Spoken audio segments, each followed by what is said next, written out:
Welcome to Kenton Teaches. Enjoy the video. In this video, I will explain how to play Valorant on mobile. While there isn't an official mobile version of Valorant, you can still enjoy the game on your phone through various streaming methods. These approaches allow you to play the full PC game, but they do come with specific requirements.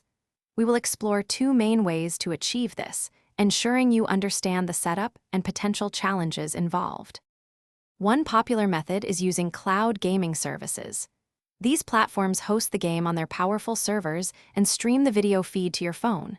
You send your inputs back, creating a seamless experience. For optimal performance, aim for an internet speed of at least 25 megabits per second.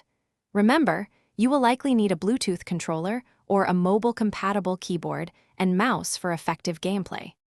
Another option is remote play, where you stream Valorant directly from your own gaming PC. This requires your computer to be on and running the game, connected to the same local network as your phone.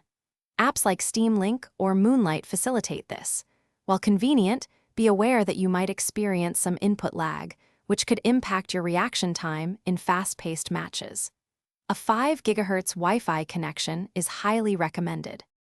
To get the best possible experience, always connect to a 5 GHz Wi-Fi network to minimize latency. Consider lowering Valorant's in-game graphics settings to reduce the data streamed, which can significantly improve smoothness.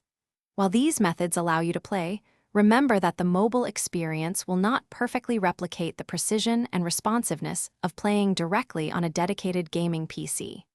Enjoy your mobile Valorant adventures. Thanks for watching. Please subscribe if this video was helpful.